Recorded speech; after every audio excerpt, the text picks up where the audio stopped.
Order the special session of the Board of Commissioners of the City of Tarpon Springs on Monday, March 25th, 2024 at 6:30 p.m. Roll call, please. Mayor Vaticiotis? Here. Vice Mayor Eisner? Here. Commissioner Kulyas? Here. Commissioner Kulianis? Here. Commissioner DiDonato? Here. Okay, the purpose of tonight's meeting is a special session. There's public comments, and there'll be public comments at each of the two agenda items that we have. So let's go ahead and get started with public comments. There anybody with any public comments here? Here to Lax 514 Ashland Avenue. I'll be brief. It's about the meeting last Tuesday and a suggestion to help us save some money. Y'all had the CRA meeting at the end of the other meeting, and y'all didn't finish the regular meeting till after midnight. Yet we were paying for an attorney for the CRA meeting to sit here all evening. I'm sure we're gonna get the full bill for all of that. Plus you had staff sitting here all night. If you know CRA meetings are usually short, put them ahead. Staff can go home and you're not gonna be paying an attorney for 5 hours when, you know, an hour would be sufficient. Thank you. Okay. Are there any other public comments? Mr. Jump, any remote access comments? And we do not have anyone in attendance at this time.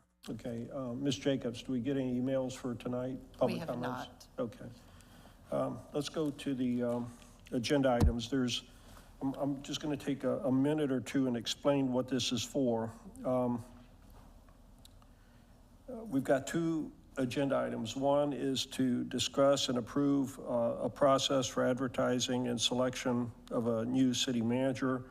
I think everybody knows that the city manager's contract calls for his last day to be January 1st, 2025. And that was something that he and former Vice Mayor Craig Lunt had negotiated and agreed upon, and the commission approved the change in his contract and in city manager, of course, his contract. And so that's been memorialized and in place. Way back when we had a search consultant involved in this, and we had a couple of the applicants that were interviewed, it didn't go well. And then there was some discussion about having a workshop very early January, but then then we had Vice Mayor Lunt resign because of the new disclosure law. And we wanted to get the fifth commissioner back on board, which is Commissioner DiDonato is here tonight, and he's got a lot of experience in this area. So I think that was a good call. And we were going to do this, I think earlier, right? But then we had an illness on the part of Commissioner Kulianis, who was key on the first agenda item. And so here we are tonight. It's a special session to allow residents to have a say. Unfortunately, my wife has got Blingo going on at the Elks Club, so I imagine a lot of the people who'd normally be here are at the Elks Club playing bingo. So we'll have this amongst ourselves for the most part, with the exception of a couple of the residents that are here. And also we have a few staff here as well, which I appreciate you being here. The first item is a very traditional approach of discussing the process on how to do this, whether we do it in-house, whether we go back out, and the two that are going to be involved in leading the discussion on that is going to be by seniority. I'm going to talk to them by seniority, Commissioner Kulyas and Commissioner Kulianis. And then the second item is kind of a fallback approach, but it actually is responsive to some of the concerns about growing your own and addressing some of the limitations in the charter for things that I actually came across 25 years ago when I was city manager. And so the city manager and I have had some discussions on that, and there's some very good reasons for offering this second approach at this point in time. And so he and I will talk about agenda item number 2. So what I'd like to do is go ahead and I'm going to let Commissioner Kulyas and Commissioner Kulianis start off the discussion on that number 1. whatever you have it prepared, if anything. If not, then we can go to public comments and hear from them if you don't have anything to say about it. So Commissioner Kulyas? Thank you, Mayor. I'm interested in a multifaceted approach in which we have some in-house advertising. We're also, I wouldn't mind doing another headhunter search for recruiting this position, as well as us advertising to organizations such as the Florida League of Cities and the one organization regarding national city managers. I think it's important for us to have 3 different approaches from my experience in this type of industry, as well as giving what the residents want. And we hear an approach from, some residents do want an in-house approach. Some residents want someone, a professional from outside of our city and organization. And I think we should be able to give them both and take that approach. But I'm interested in many different ways. I don't think there's just one way to get all the applicants needed for this position. And so as of right now, I'd like to see where else this commission would go with it. So, thank you. Okay, Commissioner Kulianis. Yes. Yeah, I like both approaches, and I think they need to be married together. I think that, and this goes back to something you said, Mayor, a few months ago when we talked about having, giving the city manager an opportunity to do more high-end things, like you said, looking for funding, going to Tallahassee, doing bigger things. I think that it's difficult for any of us to do strategic planning and also be stuck in the weeds all day as well. So I kind of like, I think that so as far as going out, Yes, I think we should go to the ICMA, see who they have available first, because we want somebody ICMA credentialed. So I think that we would start there and see what is available. I know I'm jumping to your part of the agenda, but, well, the number 2. But No, that's the thing okay. is, what I think, the reason that I think they marry is that, and this is something I was talking about, a year ago, even before I even became a commissioner, is that we have ingrown talent. We should use it as an insurance policy, right? So we elevate or we start utilizing staff to assist the manager, so that we have people trained. If in fact we don't find this person from the outside, we have somebody prepared to step in either in January or however long it takes. But I think that both approaches, and I'm glad that you set the agenda up this way, because I think it is the most logical way to approach it. So, If I may, just... but as far as the number 1, Right, what would be your preference, I guess, is what I'm well, getting my at. preference We would be to had go some to, issues my the preference last- to go to Go the ahead. ICMA, to go to the professional association and see what they have. I don't necessarily want to spend, I mean, I don't know, I wasn't on the board when that arrangement was made, but I believe it was like $40,000. So it's expensive.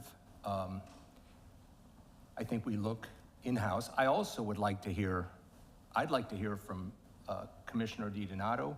I'd also like to hear from former Mayor Protas. I know they were on the commission. They might have been, I don't know if they were mayors then, but they were on the commission when the city hired new city managers. And I'd be interested in how that process worked back then as well. So that's where I'm at.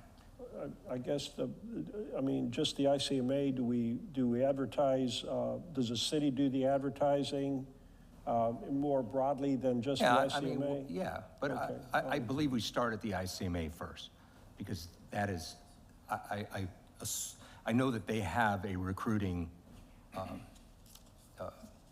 section of their organization, but yeah, but I'd want to do whatever our in-house recruiting, Okay. not necessarily go to a headhunter to start with. All right. That would be my preference. let me go But I'd also, to- I would like to hear from the other officials that had been through this process before. Okay, so what we're going to do now is go to the public comments. We get the agenda introduced, the agenda item introduced, go to public comments, then we'll have a general discussion on the commission. I don't envision making a final decision on agenda item number 1 until we listen to agenda item number 2. We could do 1 or 2 or both.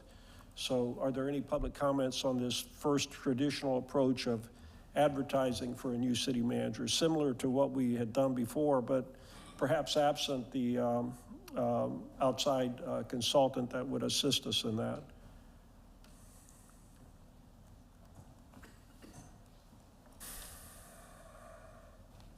And then Commissioner DiDonato, will go to you afterwards. Anita Prost, 901 Bayshore Drive. There's 3 of us here that have worked to get city managers in Tarpon. The ICMI is the place to go. It goes all over the country. They're very professional. They look at your community and they match with the applications that they get in. And I'm sure as Frank starts talking, things will start coming back to me. It's been since the 90s and the 80s. And when you get all these applications, every commissioner gets a copy of each one. And you, as commissioners, you can say, we want to select 4 or 3. You come back and you discuss them and you bring 2 or 3 people out of the packet of what you want and you interview them here. And that's what you decide. Are they the type of city manager you're looking for in Tarpon? And you discuss it in an open meeting among yourselves, and then you can also choose one. I remember a time when an applicant came in, we didn't know, and the St. Pete Times, which was the St. Pete Times back then, called me, and they took me into the clerk's office, and he was being sued by his employees in South Carolina. And they said, Mary, you've got to watch it. It's a very bad lawsuit. So we had to dismiss that one. Then another time, one came in. Again, there was a lawsuit, but we took a chance on it, and it worked, but he left. It takes all of you together, working together with ICMA, getting a good city manager. And the last time we did it, it backfired because it didn't work good. So I suggest you go with the professionals, and let's get one in here, and let your city manager work with them. They'll give you a good understanding about him, because he's going to be doing the same thing our city manager is doing now. And he's going to take a good look, hard look and see who can work with all of you. And as things start coming back to my mind after Frank and maybe Peter DeLacus talks, we'll all start thinking of things, because Commissioner DiDonato and I think, have been through 3 or 4 of them. And you really have to study hard, because once he comes and you want to get rid of him, you're going to pay through the nose for it. So you've got to be sure. And he has to have an understanding of the commissioners, and he has to have an understanding of your community, your police and fire department, to work good with the city. Okay. We'll Thank start. you. Are there any other public comments? Ms. McKinney? Debbie McKinney, 1021 Rose Tree Lane. I don't have any experience with this. I haven't been on the boards, but I have my own personal experience. I believe that it should be open to both in homegrown and looking outward to get our candidate and see who fits best. I think they all need that opportunity to try. I know in the organization that I worked for, that I just recently retired from, it was a not-for-profit organization, government funded. So we had a lot of the same government rules and restrictions and stuff like that. Our CEO was stepping down, and they went and they got somebody from another state to come in and do their job. And it was horrible, because they weren't familiar with what was going on in our area. It ended up, she left after 1 year, and somebody that had come up through the steps of working for the company ended up being the CEO, and it's been perfect since then because she knows the ins and outs of the particular area and how things needed to be done by coming up through it. So I can go either way. I can go from outside or from inside, but I want all of them to have the opportunity. Okay. Anyone else?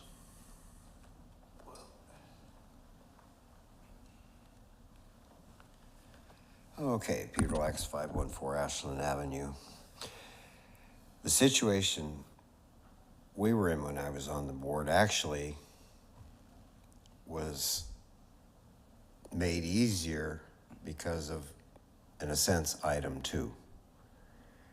Thankfully, Ellen, as much as she may have given us grief in some times, and I praise her valuable insight in helping us get the RO plant, but she was also smart enough to bring Mark in and start having him doing a whole bunch of stuff. So I know it's on the other item, but when you look at the other item, you really need to look at putting in an assistant city manager, as it's kind of recommended to help with the bolts and nuts stuff. So in a sense, we didn't really go outside to hire someone. We had someone qualified, and we had a chain of command where when Mark came to City Hall, Captain Cochin, Major Cochin, I don't know the exact title at the time, he went to become the chief. Now, as far as your search, I hear IACM, but you also may want to expand that, like it was mentioned by Commissioner Koulias, the Florida League of Cities. I'm sure there's also an organization for county managers. Why do I say that? Because maybe there's some county managers that have managed cities or counties equal size or bigger, and maybe just want to downsize a little bit, not have to deal with a whole county. So you may want to look at that.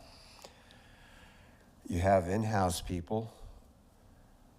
We've got an HR department, and our procurement department does the same thing with RFPs. They have a lot of quality in looking through the systems when they grade companies for projects. LinkedIn, indeed, I'm technically listed as, when I sign off, I'm a property manager because I manage some property. So I'm on LinkedIn and I'm not active on it. I just do it so I can follow other things. Yet I bet you every day I get something.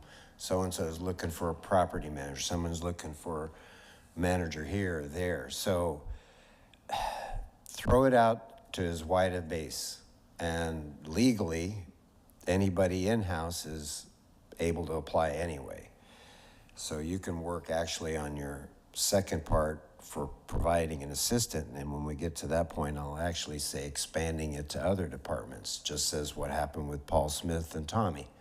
Same thing there.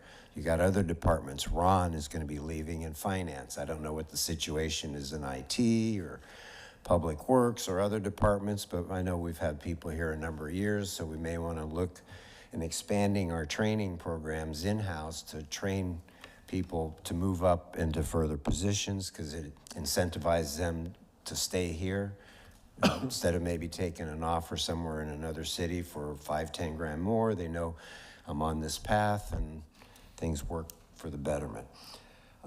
But as far as the search process, I think a headhunter is a waste of money. I'm sorry, 45 grand last time and however much it's going to cost now. I would say exhaust all of the free or minimal cost options first, and I'm sure you're going to have plenty of candidates to respond. If for some reason you don't get a qualified candidate, then you can maybe at that point, as last resort, go to a headhunter. But this can be done very reasonably in a low-cost fashion, yet still expand the net as broad as possible. Thank you. Okay, thanks. Anyone else? Mr. Jump, any remote access comments?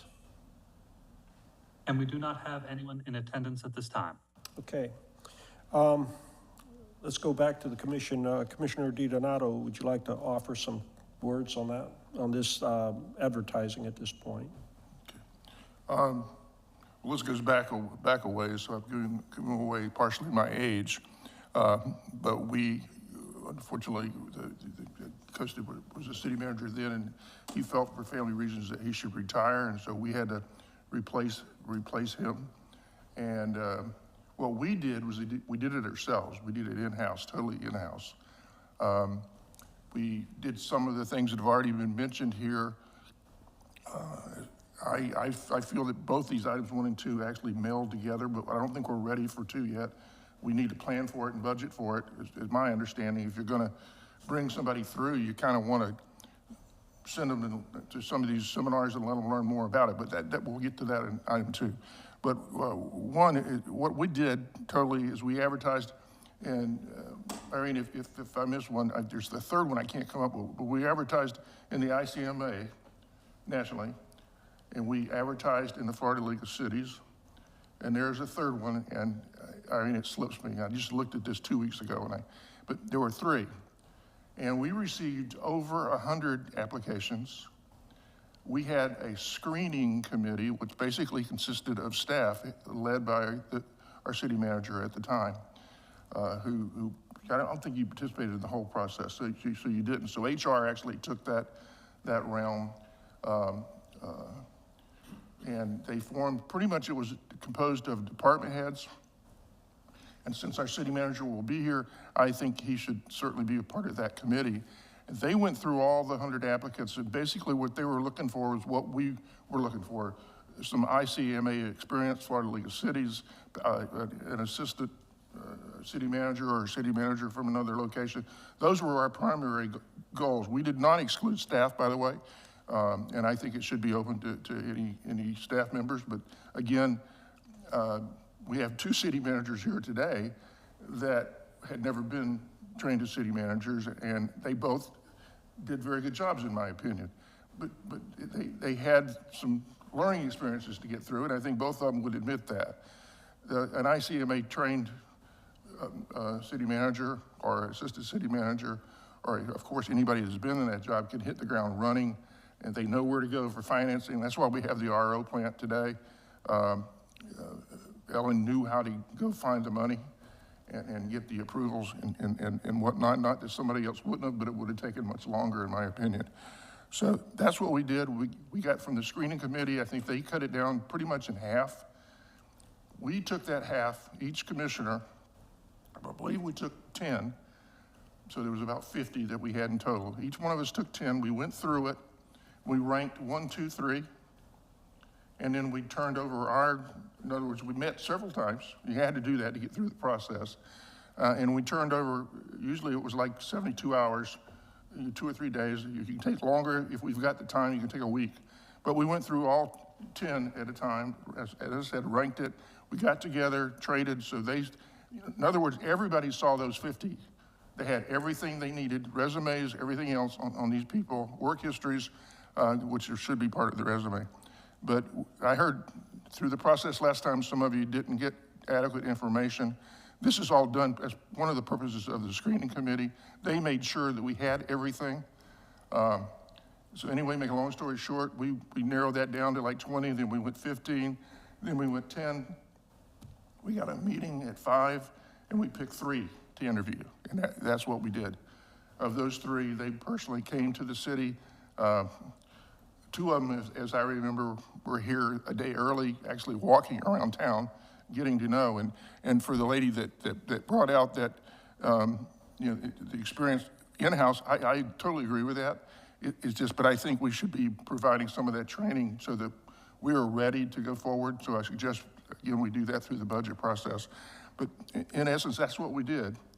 Right, wrong, or indifferent, it turned out pretty good for the better part of everything. We were, as I said, we're able to do it ourselves. We had all the available information. Staff did an excellent job in helping us to get to the process. There were many applications that were not qualified, and they just immediately screened them out. So in essence, that's what we did. The only money that was expended was the money to advertise in those 3 different areas. That was it. But you had to set a timeline, which we set through the clerk's office. And it was done, I feel, quite well by the staff. Okay. Let me go to Vice Mayor Eisner, then I'll go back to the 2 commissioners. Thank you, Mayor. One of the mistakes we made when we were doing the other, which I haven't heard anybody bring up, was that at the time, we didn't have an agreement with this current city manager on when his replacement was to be, which we do now. And the most important thing is now any ICMA accredited city manager could join the search, which we also didn't have before. So we had a choice. It was a great deal of people that originally applied, and then we got it down to 2 people, and of the 2 people, one was unemployed, so he was an ICMA person, and for whatever reason, he was not chosen, and the other person was a assistant, so he was allowed to. I believe that it's a different day and age that we're in, with all due respect to what Commissioner DiDonato is saying, but I don't feel that the money should take precedence over us doing another search. I don't think that we all as a board have the time to do this intricate search that's needing to be done that I just listened to. I mean, I have all the time in the world. I'm retired. I don't think it's our place to do that screening. If we want to give the information over to our procurement to do, I think their hands are full with what they do. My conversation with our current city manager is there's a lot more moving parts these days to being a city manager than it was in the olden days or older days. And we also have newer creature features that we have access to. But I don't think I want to go and interview, split up 100 people or split up 50 people. That may have worked back in the day. We have access to just so many more which ways to do the right thing. I don't think that we had enough time one-on-one with each of the city managers that we interviewed. Having that, what I call that speed dating that we did was kind of ridiculous.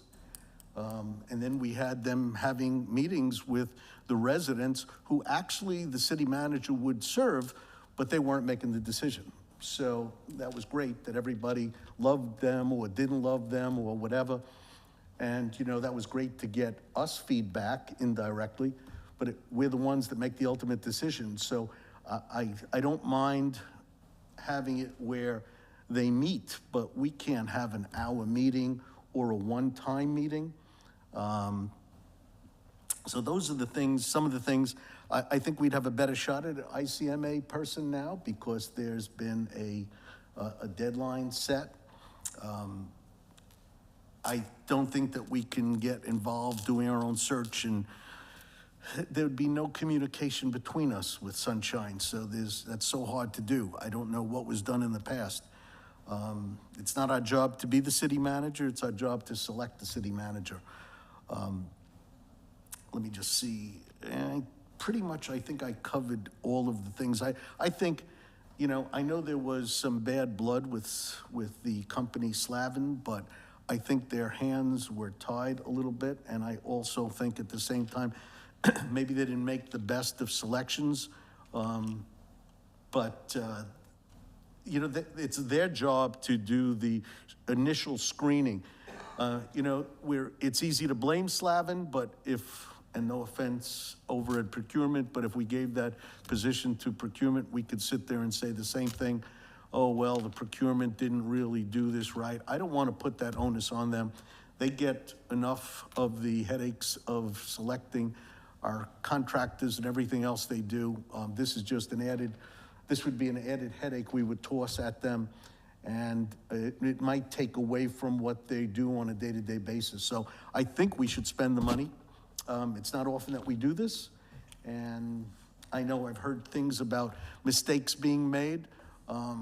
We have a good crew of interviewers up here. And I think we have a good insight to what we're looking for. None of us really are brand spanking new and don't know how to interview. So I would go with selecting a headhunter, as it was said, and at the same time, if somebody outside wants to, in-house wants to put their hat in the ring, I'm okay with interviewing that as well. But I would also like to have a backup situation, well, just like we have now, where if Mark is out, he was able to count on our fire chief, Scott, and, or able to count on, Paul. So, it's good to have 2 or 3 people as backup. I'm not ready to throw them into the situation unless they really want to get involved. And then, they have to also be ICMA. I just think there's a lot of moving parts to the city. And, the more you get involved with what Mark does on a day-to-day basis, you kind of realize that you kind of need roller skates these days. There's just too many moving parts. We're always on with cell phones, with cameras, with, just everything that goes on. You just have to be on top of everything. So that's where I'm at. Okay. Commissioner Kuya, you got anything else to add? Yes, I am, again, I'm agreeing with Vice Mayor. I don't mind using a recruiter again, but I also believe that when we say in-house, there's a couple of different terms that we say. We mean in-house that we're gonna hire from within our own city staff through the process, or we're going to do the in-house advertising, that is to the Florida League of Cities, to the ICMA, or to other counties or other entities as well. So that's what in-house is when we describe it. Again, there is an issue with maybe having procurement staff or screen or any department individual, because it could come as a conflict as they're making a selection process for potentially their boss, their employer. And so that's just something we need to consider. But we're 2 months behind. We need to get the advertising out. We need to come to agreement as soon as possible on how we're gonna do the advertising. Maybe even Slavin again would come back at a discounted rate. You never know. So there could be something that we could throw when we do maybe an RFP for recruiters. And, but we're gonna make a selection, and whether the person gets hired June 1st or December 31st, which that's not what I'm looking for towards that later date, Mark's gonna be here till the date that he gave. And I preferably would like to move fast, and not move fast, but move as we've talked about our schedule, and have Commissioner DiDonato here to help make the decision for us. So Commissioner DiDonato's last meeting is, can you help me, City Clerk? It's August, his last city meeting for Commissioner DiDonato from the interim position? Well, the election is August 20th, so it'd be probably our next council after that, once the votes have been certified. Okay, so, this was a very important selection and appointment. As we talked about, Commissioner DiDonato's, no one's gonna have more experience than him during this process, and I'd like for him to be involved to make that decision for us as well, to move forward and proceed. And so, I'm interested in a few different ways. Some people might sit there and say we're gonna spend money or it's a waste of money. No, this is a good decision. It's a hiring practice.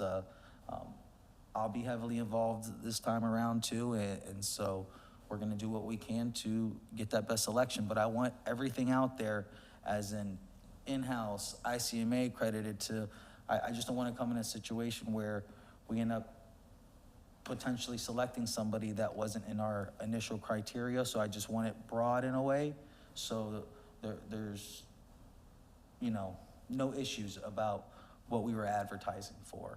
And Mayor, you let us know your thoughts too. That way we can come to an agreement and get this done, because this is important. And I know that we have to move in a firm direction, and I'm happy Commissioner DiDonato is here to help finalize it all for us. Okay, Ms. Kardash has something to interject at this point. Yeah. I'll go to you. I just want to be clear, because there's been discussion about the different associations and organizations that do this. There is the ICMA, which stands for the International City/County Management Association. And then there is the FCCMA, which is the Florida City County Managers or Management Association. FCCMA is independent from ICMA, but FCCMA has adopted the ethical practices and professional standards that have been developed and espoused by the ICMA.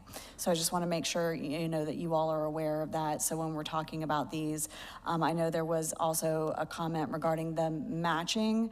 To the best of my knowledge, at this time, they do not do that. You simply advertise, and whoever applies to your agency applies to your agency, but they don't provide a matching service anymore. If they did in the past, I don't know. When we did it, we just advertised, we received the information back. We didn't do a ranking or anybody did that. And Our screening FLC committee. does have a job board as well like that. And I believe the Florida city manager said, I believe that was the third one, I'm pretty sure. But those were the only three sources. And the only thing I can say, I appreciate the commissioner's comments. I heard at least three of you, and I think it was all five of you, really not very happy with the last process. Three of you, as I remember, said you didn't get all the information.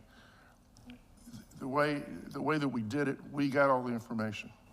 We saw every application. And yeah, Commissioner, it did take a little bit of time, but it wasn't that bad. Going through, when you know what your parameters are, going through it, I think you do that for a living. When you've got a checklist, it doesn't take you very long to go through a file. It doesn't take long at all. So I wouldn't be afraid of that. I understand that you might be, but it was not difficult. But we had parameters. We knew what we were looking for. Commissioner Kulianis. Well, I think the Commissioner DiDonato just said it. We're going to have standards we're going to go through. If we went through it ourselves, we would know what we're looking for, and we'd be able to weed out. I think I wouldn't also rule out having a citizen advisory board on this. We could put together a citizen committee, which could include, former elected officials. It could include someone on this board. We couldn't have two of us, but we could have somebody. And we could also include staff. But I think if we had 100, I don't think 100's that many when, again, we have standards we'll be able to kick through and get to 50, 40, 30 pretty quick. So again, if we needed some outside help, I would entertain a citizen advisory group, which I think we could put together pretty quick. So,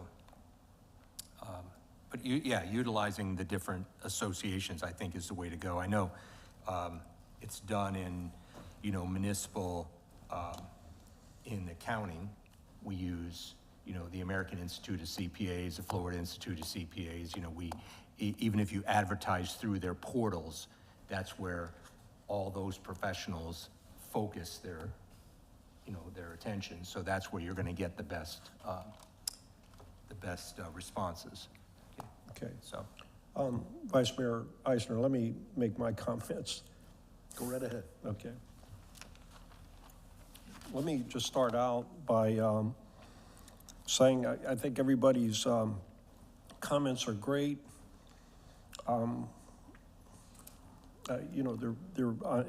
For sake of a better word, they're a little idealistic in that sense, and I really don't want us to overthink what we're actually trying to do. The city manager had provided some backup today from Slavin Associates, and he did that intentionally to show you that basically we own those rights. So we've got the brochure done concerning Tarpon Springs. We don't need to redo that. That's current. And also the advertisement has been completed. And I'm not sure if you had a chance to look at it and see if there's anything that you would want to add in terms of these standards or anything like that, but I think it's fairly straightforward. We delineated what our desires were with that workshop with Slavin before we actually put that together. So unless there's something new that one of the commissioners that was not on the board at that time would like to add, I don't know that we need to have another discussion on that. Number two,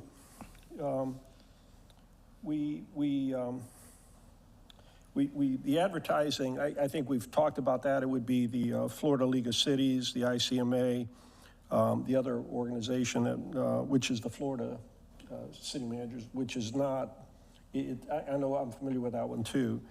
And then also other cities and Pinellas County. And I know there's a little bit of a trepidation of trying to hire away from other people, but they do a pretty good job of hiring away from us. So I'm not sympathetic in that regard. So I'd like for us to actually put the word out to these 26 other cities in Pinellas County, and maybe not necessarily the real small ones, but just to be fair about it, to put it out to the other 26 and also Pinellas County and see if that comes up. And then if there's any other advertising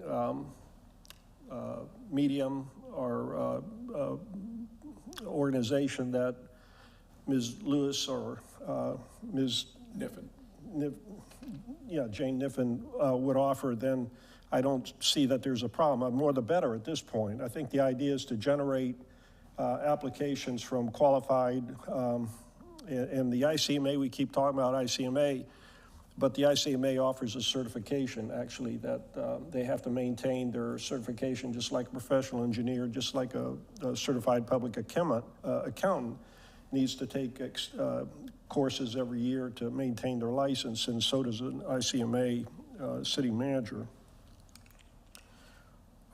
We also need to set a deadline and I'd like to do that tonight too. That's what I'm getting at. There's some boilerplate things that we need to do.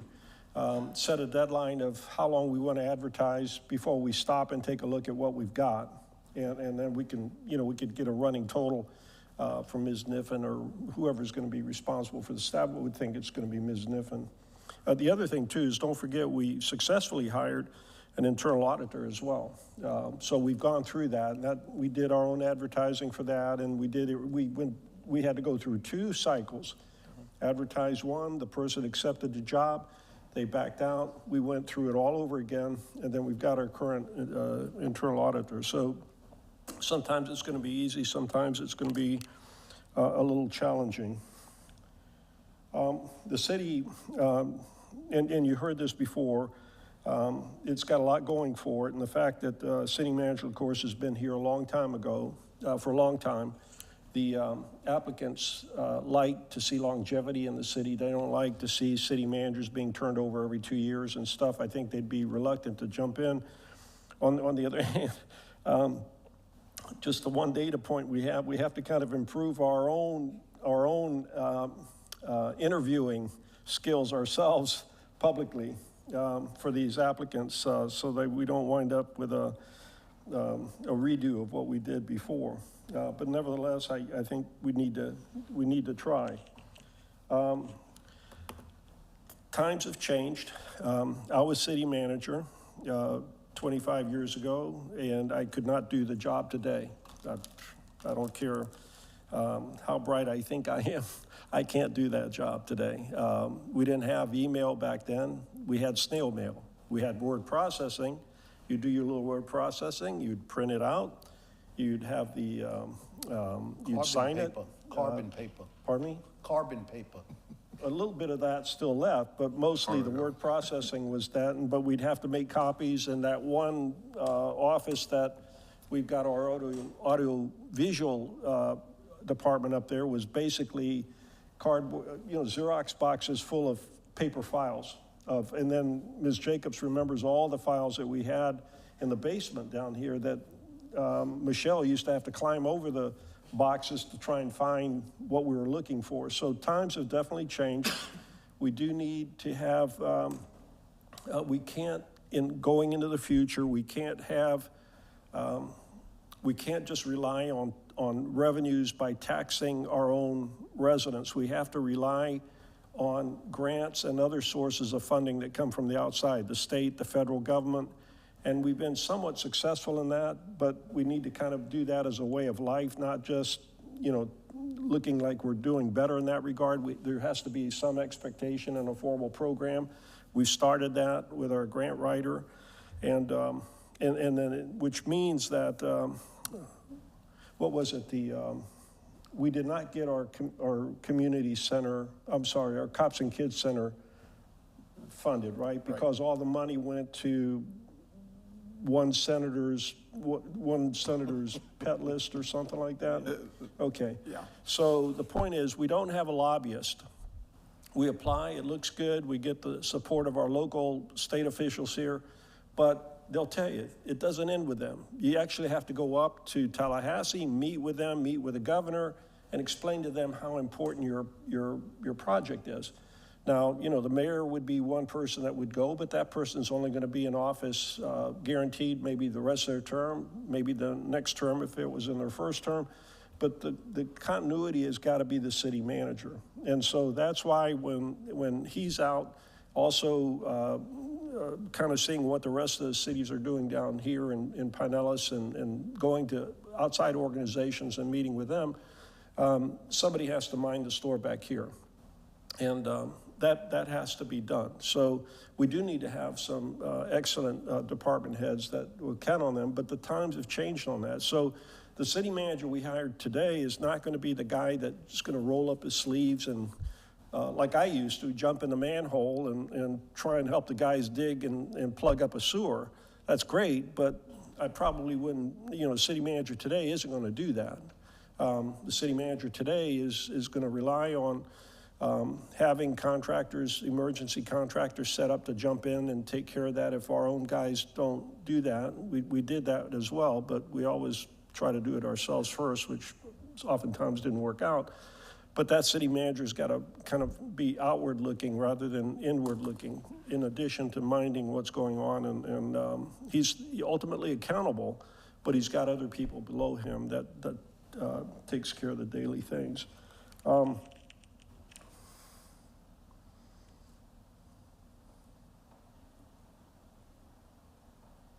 Okay, so I wanted to mention, just to summarize what I wanted to say for agenda item 1, we've got the brochure that would go along with the advertising. We've got the advertisement. We need to set a date of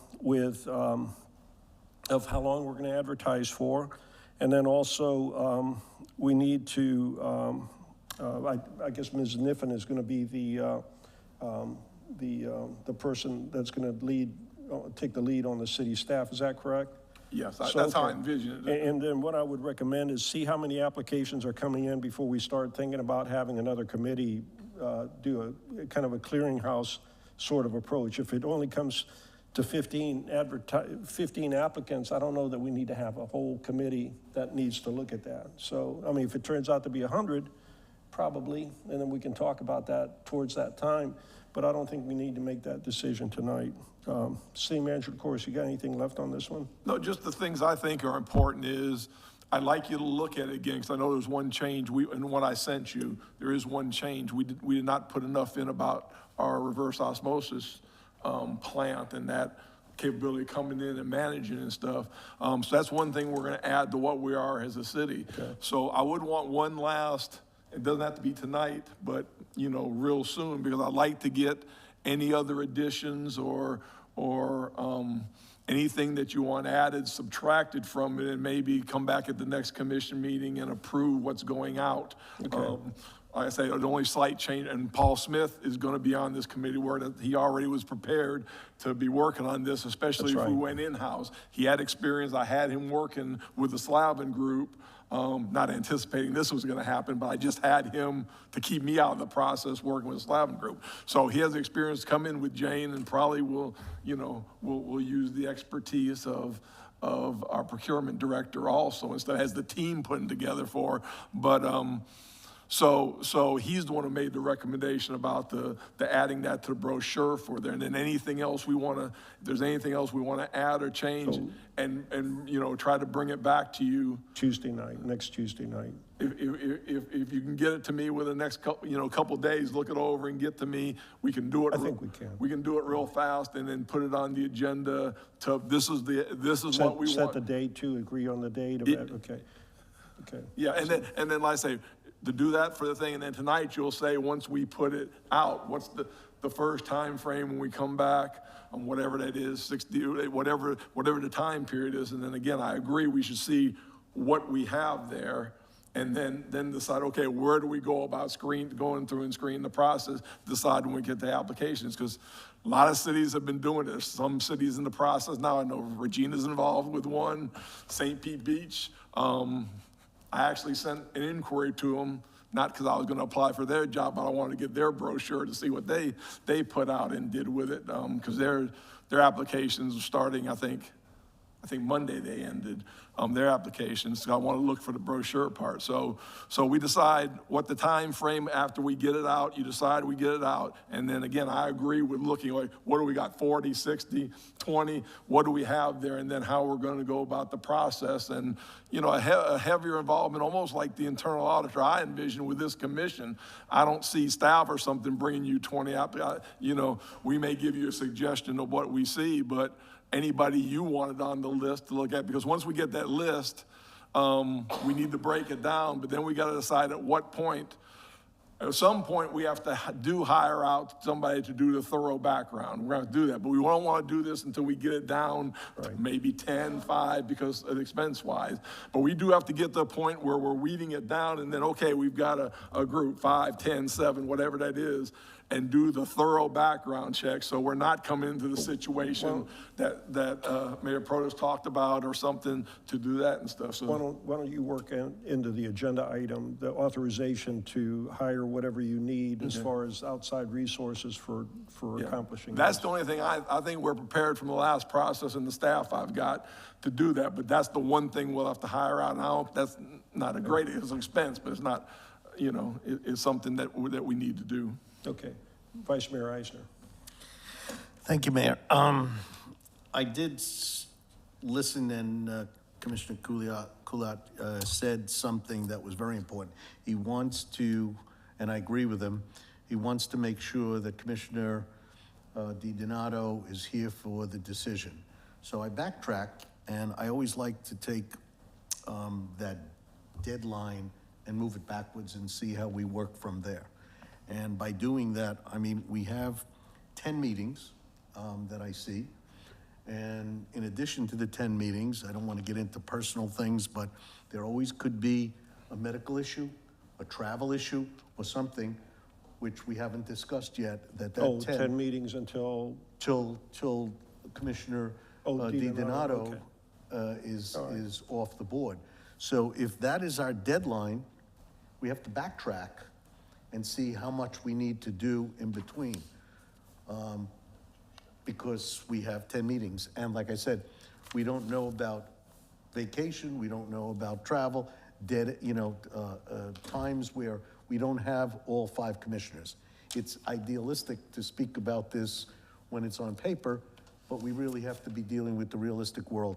I also would like to ask, if it's, I don't know, I don't think we can take a vote now, but I would like to ask Slavin, what type of cost would be now, since we have so much prepared already by them, what a cost. It wouldn't be the same as it would be before, and at the same time, they would be under different criteria, because again, we now have an established agreement that the city manager he's got a step-down date. So I do think that we would get a different approach. I would like, I heard also again what Commissioner Kulat said about and I know he backtracked a little bit on the speed. I understand it's an important thing, and I understand he knows it's an important thing, but he's not wrong that time, the word speed is not there, but time is of the essence. And I think that's a better way to put it. So I would like to get a good deal of people. I'd like to have somebody else screening it, and us doing the final, or, the weeding out of the last few. because I do think time is of the essence. And I want to have a 5-member board to make all of the decisions that we have to make. So I think the purpose of the HR director is she is gonna screen. If they're not qualified, I don't think they're gonna get into, they're not she does that on our other employees as well. If they're not qualified for the job, I don't think that they come forward. I mean, do you have any thoughts on that, or do we want to put Ms. Niffen in that position, or do we want to just look at everything?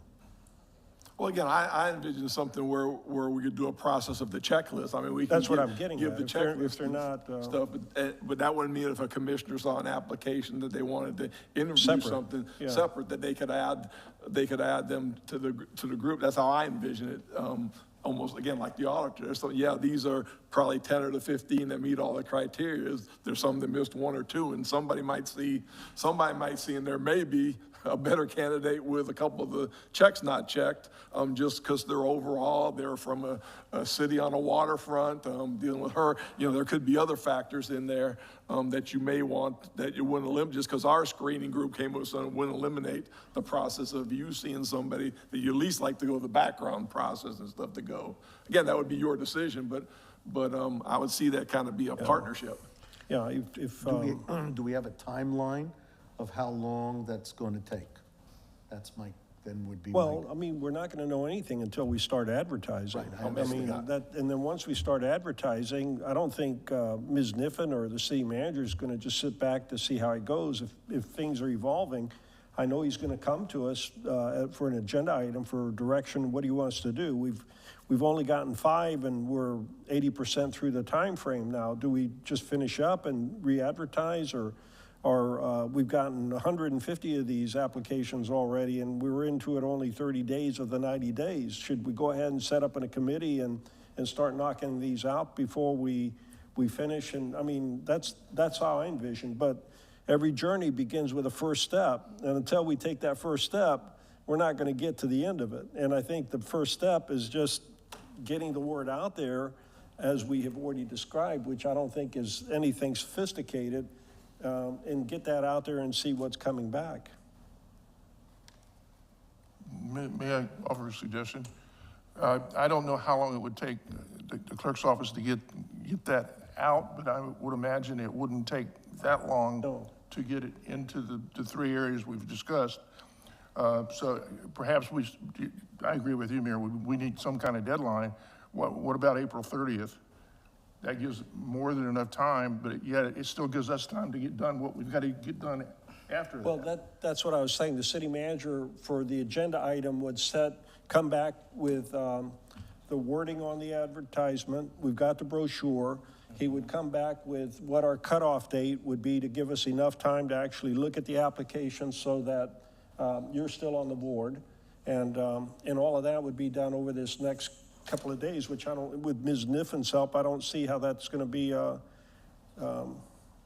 Yeah, with the approval being on the 2nd, we would immediately start. The only time frame is, for instance, the ICMA, how long does it take once we give it to them? You know, when do they get it out? Which I don't imagine is a long period of time. But we would start the Wednesday, the 3rd, distribute it to all the people we want this. We would start the 3rd, distribute it, and then we could get back to you. By the way, on the 5th of April is when they put it out in the ICMA, or the 10th, they put it out once a week. We'll let you know when each of them put it out. But we'd be ready to submit it. We'd be ready, if you approve it Tuesday, to start sending on Wednesday the 3rd to all the people to go through their process of sending out. Then we can tell you, the ad went out ICMA April 10th. It went in FCCMA the 9th. It went into the Florida League of Cities, this date. And I imagine they're all within a week or so. I wouldn't imagine there'd be more than a week or 10 days when they would actually put their ad out. Then you just say the first screening or the first thing, this much of time, before we'll start looking at you make the time frame of how many days before you start looking to give the people the time to do them and submit them and to start the process. Yeah. What is that process? And the ICMA, like all of these, has got an online job portal. So you give it to them, they post it on their online job portal, and it's just that they go from there. And it happens pretty fast. Yeah, that's pretty quick. Yeah. So, okay. Unless there are any other comments on this item, let's stop the discussion here, and then we'll, at the end of the item 2, unless y'all want to go ahead and give direction to the city manager right now to go ahead and have something for next Tuesday night. Can we just Seeing as memorial- how we have a special consent agenda items, 2 of them, in this official meeting, it's been televised, let's move forward. Let's authorize what we need to authorize to get it done. I think Mark's plan, what he just said, made perfect sense to me. So you are at a workshop and you don't make formal decisions. Oh, are we in a special session? No, we made a special session You're in a special specifically for that. session, so you can vote on it. Okay, sorry. Yeah. If everybody's happy and don't want any input to the add is, now, as I say, I asked you to add, I asked that we want to add about the plant, in description. That's all I tend to add. So if you have nothing else to add to that, then we start the process of, we can start the process of getting it together and putting it out tomorrow. I personally would like to see us go ahead. And I would also say, Mayor, that we need to get our checklist pretty soon. And so maybe, I would suggest that you all, pretty much each of us have hit on items that we're looking for. So why don't you write those down and let's submit them to the clerk and then come together with those ideas and then agree on what our checklist is. Because we've got to have that to pick our candidates. We don't have to have it to advertise, but we have to have it to pick our candidates. So we need, that to me is the next thing we got to work on. Along those lines, what I have found to be helpful is if you do have your checklist up front and make it part of your advertising materials, because then your candidates know what's expected, know how they're going to be evaluated, and understand when they're submitting their applications what information you're looking to vet. It will make the process that much smoother. And then I also am not sure whether or not you discussed having a citizen committee, but if you are going to do any sort of committee, it should be established via a resolution as an ad hoc committee. And also the composition of that committee, what you're delegating to them, what your vetting process, what exactly they are vetting to go up to you. And also along the lines of the checklist, sometimes it's helpful for the vetting process to have like points, some sort of point system or valuation system, so that when you go through to evaluate these, you can have X number of points for this particular item that you're vetting, like education, how many points are you awarding for education, how many points for experience and certifications, things like that, references. Also, I would imagine probably it'll be your human resources department that will be vetting the references. But whether you want it to be staff, whether you want it to be citizens and former elected officials, or however you want it to be, that needs to be contained in a prepared resolution. But that could be. I don't think we did later that, time. but I think that you should do it beforehand, because if you do it after the fact, then it's almost like shooting darts in the dark. If you have that information prepared up front, then it will make the information that you put out to these organizations more concise, more clear, more vetted. What you're saying is that should be included in the resolution. It can be included in the resolution, but it's more important that you're upfront with your candidates, and that the people that are applying know that you have a process for vetting. You will attract more qualified candidates if they know and understand that you have a process in place for vetting, and that there's some forethought and some forethought before the fact of advertising, rather than just rushing to get it through. Maybe bring it back give some direction today about what you want in the resolution, and we can bring something forward next Tuesday, but it may not be till the following Tuesday if you don't like the way the resolution looks when it comes out. I think that it would probably behoove you to decide that tonight. Okay. Well, we've got time. Let's just have an isolated conversation, just as what, just on the item that Ms. Kardash suggested. And Commissioner Kulia, you had your light on anyway, so go ahead. Sure, do we want to come to agreement that we're going to get this advertised, and once we come to agreement on what the criteria is and the advertising at this next BOC meeting, we're going to have it advertised, city attorney, for our city to do the in-house advertising to these other agencies or organizations that we talked about, does there need to be a budget resolution for a certain amount spent advertising at all to any of these organizations? I don't think they Want to charge. say anything on the committee? They don't, I don't know, that's why. I don't, I'm not sure that they do. Okay, Yeah. so that's, now, do we also want to consider, Mayor, as we talked about, when we're halfway through this process, and I'd like 45 days, I'd like at least somewhere between April 30th and May 15th to be the end date, but I would like to see if there's a day in between there or 2/3 along the way, do we need to have a special session or part of an agenda item to consider maybe a committee if we get a lot of applicants, or to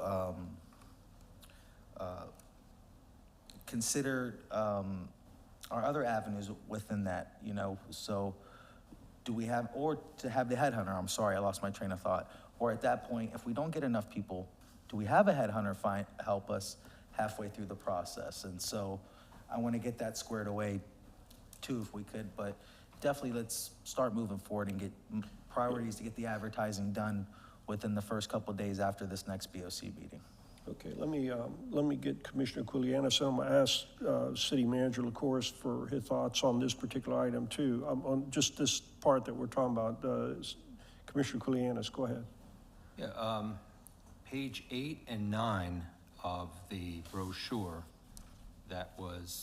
this brochure was worked pretty extensively with Slavin and in conjunction with our city. And it's got, position requirements, and it goes through all the criteria of what we were looking for then. I can't imagine it's changed much. I think going back to what the city manager asked us to do is go through this, any suggestions we have on additions or subtractions, but this has what we need in it. It's got all the criteria set that we were asking for of the first time we went out, and it's got even personal characteristics desired of a city manager, and it's got all the criteria on page 8, which is pretty extensive. So I think we go back to what the city manager asked us to do initially, is go through this, add and subtract. We can throw our suggestions to him. He can put them together between now and, I don't know if he can do it between now and the meeting on Tuesday, possibly. If you get them to me by the end of the day, Wednesday, I can. Yeah. Because I'll do it Thursday morning. Yeah, and then we can move on that. So I think we've already got it here. Yes. Okay, and we went through this pretty extensively, so. Okay, City Manager, of course, I know the committee, outside committee and stuff. And Well, I've just seen and know of the makeups, and, I have some qualms with the committee aspect, but I may not in time. I agree, and I understand the importance the city attorney's getting that in, and I don't mind if there's a clause in there that after the applications come in, the city is going to put together a screening team that may involve and have all that in there. But I think we need to wait to see what we've got, what pool we've got. Again, by the number and stuff, it may actually demand we maybe add that kind of committee if it's not that. But if we put some kind of language into the ad that we were talking about coming Tuesday night, that's going to be established at the end, that there will be things established in a committee. You can look at the number and then say, what is best? A lot of things, and adding people from outside and Sun, it complicates the matter, and I'm not so sure in some ways it helps the process or doesn't help the process. So it could go either way. I just think we need a lot more time to think about that, and that would be my recommendation. I do have some qualms about that, the makeup, and I think it takes more time for us to process and see which way we want to go. did you turn your light off and turn it back on? Well, I think it goes to what the mayor said. If we have 15 applicants, we don't need a screening committee of any kind. We get 150, maybe we do. So I think let's get it out there and let's see what happens. And then we can counterpunch rather than trying to determine, what our strategy is now. Okay. Just from a cautionary point, it seems like, maybe I misunderstood, but if there was no change, you would get it out right away. But I still think maybe Tuesday night, we should just give us this couple of days to kind of think things through, talk to Ms. Kardash if you got any questions with what she said, and let's just take a formal vote on it on Tuesday night. And you have more time than Wednesday. Just, if you want them in my backup, you get it to me by the end of the day Wednesday. You still got Thursday, Friday to talk, and come Right. Tuesday night and make changes Tuesday night to it. So it's not that you got to get these things in, it's just for what I'm going to put in the backup. And then you still got more days. Again, I suggest talking to the attorney, thinking some more, and then you can bring additional ones. All I need by Wednesday is what I'm going to put in the backup Thursday for the thing. And then you'll make the final decision. You can add anything else you want, the meeting Tuesday night. Okay. All right, that's, so we're going to finish item 1 up Tuesday night, next Tuesday night. That's what the board Is that agreed with everyone? So I would say that that process is also open to anybody who would be applying in-house as well. And that's what I wanted to add. Is Yeah. we need to look at page 8 right now and position requirements.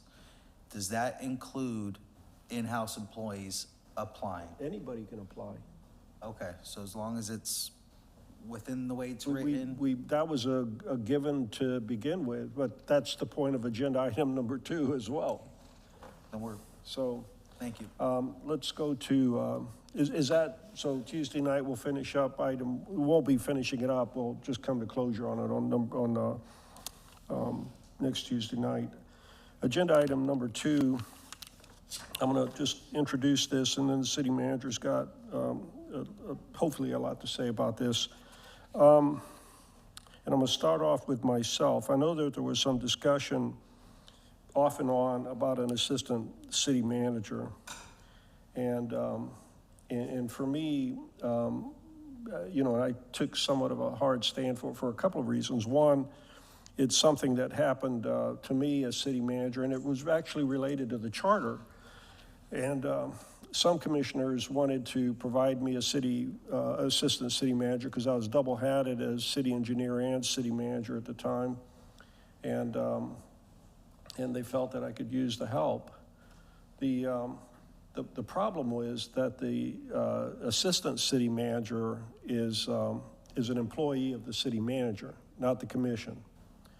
And so the concern was that there would be this kind of thought that whoever is assistant city manager would automatically become city manager. And there was a lot of opposition to that because that would take the commission out of the loop. And then on the other hand, the commission basically ratifies the whoever the city manager would want as assistant city manager. So if the commission doesn't like the person he chooses and turns him down, and then the city manager is forced to hire a person who maybe the commission would like, then basically that automatically, to some extent, puts him at odds with the individual because that individual is going to know it was the commission that got him hired, not the city manager who he actually works for. So there's some problems with just hiring an assistant city manager. On the other hand, I understand the idea of this concept of grow your own. I don't like the term grow your own, but I like the idea of getting somebody that has been here at the city for a while to become city manager if they're qualified. And the rationale before that is when I left as city manager, a couple of department heads have left. It's uncanny how quickly the work that you do, even elected officials, the work that you do unravels. You get the city heading in a certain direction, then all of a sudden the next person comes along and has their own ideas. We basically stopped the strategic plan as it was identified, and the Ms. Pasovac, the city manager who followed me, created her own way of performance evaluations of meeting goals and objectives, and that was, that was a different way. She did it as a letter, I did it actually as part of the budget. And then we wound up getting off some other things, and we kind of, you know, we are where we are. Whereas the thing that I would be concerned about is this, for example, the economic development with the needs-based versus asset-based of going down that road, and we get somebody that decides they're going to start building and increasing height of buildings and stuff like that. That's a city manager, and that's what they know, and that's what they want to do, and they really haven't signed off on this other stuff. Of course, that would go through the interview process. But nevertheless, you can take somebody that's been here for a number of years that has seen how this has evolved, and they see what the importance of. So that's the value of having somebody in-house. The downside is, and we'll use a couple of department heads that are here as an example. You know, Scott Young's a fire chief. He does fire chiefing. Renee Vincent's a planning director. She does planning director. Bob's project management. Janina's purchasing. There's a whole lot more to being a city manager, and the dilemma is it's a more volatile position as well. If you give something up that you're very comfortable with, that you know your paycheck's guaranteed, and you throw yourself into a political arena that tends to, the winds change and the direction change with a weather vane.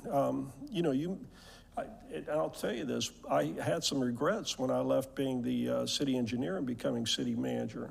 I did it because I was asked to do it, and I did it. But after about 5 years of working my rear end off, I was extremely tired, and I should have just stayed as city engineer if that would have accomplished what I needed to do with my family. So those are the sort of things. I don't want to hang a carrot out there that seems like it glitters, it's golden, it's attractive, but it may not be the best for that person because they don't understand the environment that they're getting into. And having said that, I don't think the solution to that, and this is the city manager, I believe, agrees with this, and he's going to talk a little more about that, is to establish a training program where we have assistants to the city manager, where they voluntarily accept certain conditions of additional training that they would have to go through to be an assistant to the city manager, mostly ICMA type training on how to be a city manager, what it involves. Part of the training would also be going down to other cities around Pinellas County, visiting county offices, see how they operate, get some experience beyond what they do as a professional here at the city to get that idea. And hopefully, and I haven't looked into this, maybe the city manager has, if they can achieve their certification, ICMA certified, then as far as I'm concerned, they're qualified to be city manager. And if they take the job knowing what they know, that's their problem. But if they take the job based on what we think that you'll do a good job, they'll get on there, and then 3 years later, 4 years later with a different commission, they're out on the street looking for something, that's a different story. So that's my motivation for creating kind of like we've got our Citizens Academy, something like a City Manager Academy or something like that for our own department heads that might want to sign up. That doesn't mean they want to be city manager, but at least they'll get the experience to make that decision, an informed decision, the information we provide them, rather than them taking a chance. When, I don't mind telling, when Mark became from lieutenant to police chief, it was on the condition, that was when Chief Bergstrom, he basically died jogging around Spring Bayou. When Mark took the police chiefs, he was thrown into that. He loved being a lieutenant. When he became police chief, it was on the condition that if it didn't work out for him as police chief, he would go back to his lieutenant's position. When he became city manager, it was the same deal. If it didn't work for him as city manager, he would go back to his old position. I don't think we could do that today. And that's the big difference. And so city manager survived over this 14 years, and you know, I know he looks 85 years old, but he's really in his 60s. So anyway, Mark, do you want to add something to that, or? Well, that's true. That was one of the toughest decisions, a couple of them I had to make. But basically, I see item 2 is, something I do in some form, no matter what goes on tonight and stuff. The importance of it is to remember how I even got into this decision to go forward with city manager when the selection process, I think 99, 98, 99, whatever the selection process was, and I wasn't on the one for Ms. Posvac, but I did work with HR some, especially in the negotiation to bring her. They brought me in to negotiate, and Ms. Posvac was a tough negotiator. They brought me in that process. But what she did at that time was obviously she came from Virginia. I mean, Virginia didn't even have sunshine law. You didn't have to tell nothing. The public didn't get informed of anything. You could have meetings, do things outside. There was no sunshine. So it was a big shock to her when she came in here about the sunshine law and stuff. Obviously, she didn't know the city good.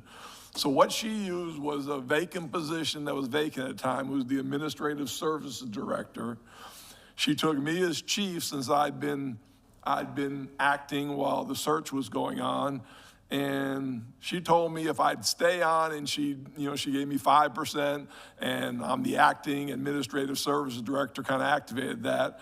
And it'd be about 6 months or so if I'd be there, help her get to meet the people, and then I could move back to my police chief. 8.5 years later when she left, she never put me back, and I remained that acting administrative service director for those 8.5 years where she was city managing, because just the value needed for her to go to Tallahassee, for her to go for the plant, for her to go around and do everything she did. Somebody, especially with knowledge of this city, needed to be here to do the nuts and bolts. And I pride myself every time if I did anything for the city, I was able to hold down the fort while that city manager could do a lot of the same things that you're looking for in this new city manager. A lot of things you're looking for them to do, they're going to need somebody to hold down the fort. There's many ways you could do it. You could do it the same way with that position. You could do the acting city manager position, although it's a charter. I mean, by the charter, you have to live within the city, and that could be a problem for some. You could create a position, assistant to the city manager. If it was me, and it went through a lot of years where I was offered bringing an assistant city manager, but every time they wanted to bring in for me, I needed another position or another 2 positions that were real important for the operation of the city. I said no to that, please, commission, and Mayor Alahousas was big on that. Please, Mayor, we need those 2 positions. You can't fund those 2 positions and fund me an assistant city manager. I'll get by. And of course, a lot of the issues I had with me and stuff was, of course, I kept trying to get by, and this is a whole nother world, like you said. This is a whole new other world of city managing every year and stuff, so I kept getting by. But I kind of did what Ellen did. I had Bob Cochin come in to be kind of that administrative service to help me and stuff. After that, it was Paul Smith. The reason I could do that with them is they had built good departments under them, and I had built a good department under me, so I could come over and be Ellen Posavac's administrative services position because I had Jeff Young, I had Bob Cochin, I had I had an organization that could do without me for a period of time. But the dilemma you have today is whether it's a Paul Smith or a police chief, there is so much going on. It's not even something that one person you can take away from a department to help me.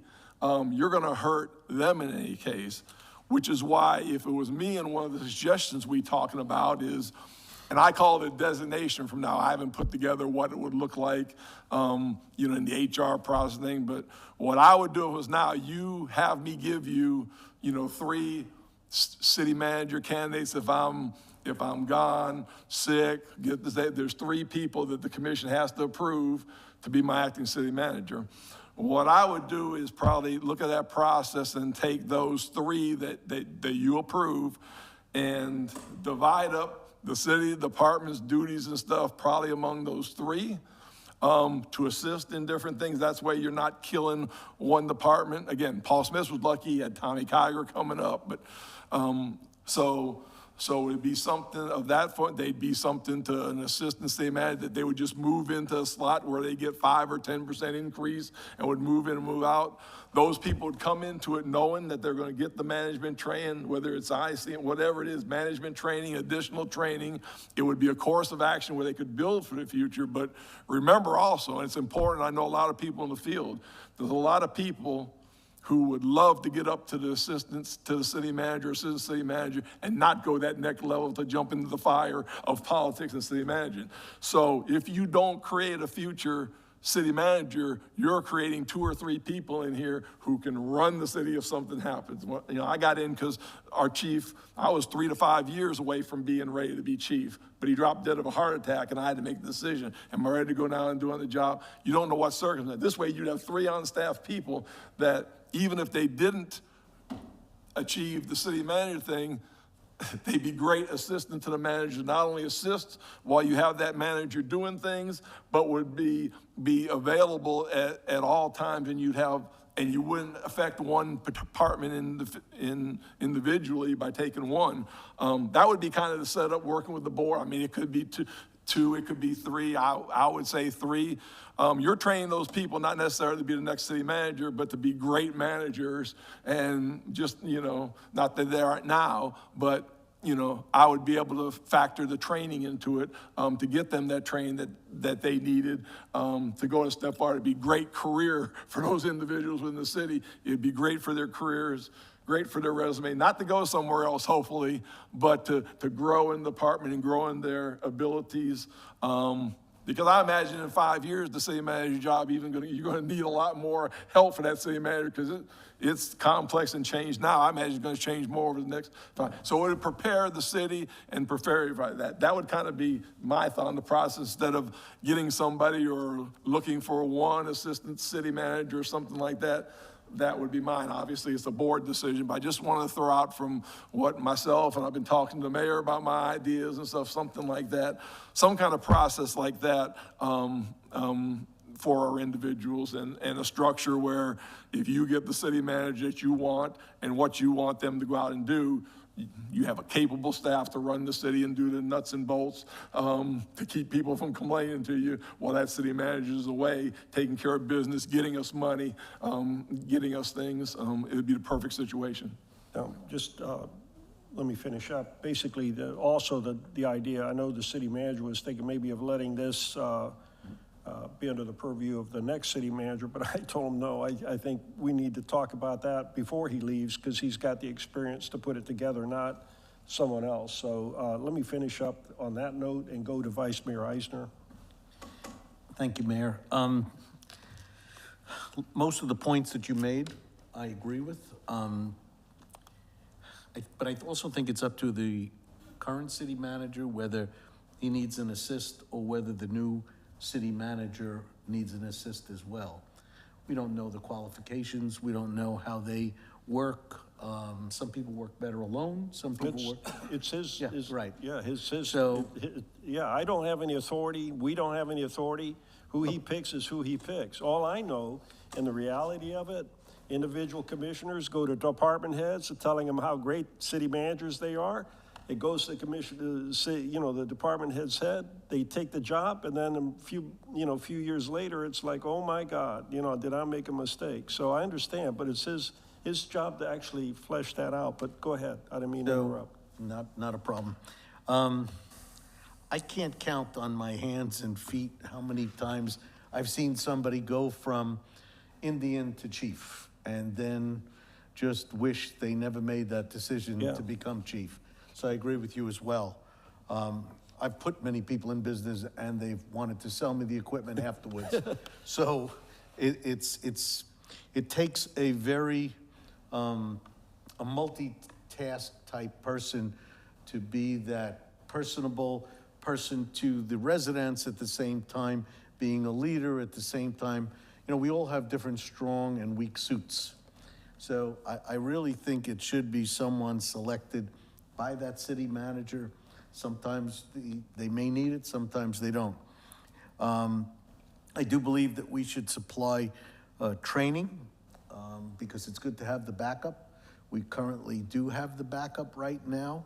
It could be a part-time basis, but it is a big step when you leave your salary position into a hotbed position, which our city manager sits in right now. So I just think it's up to the city manager to do it. I'd support either decision that they make, whether it's yes, they want it, no, they don't.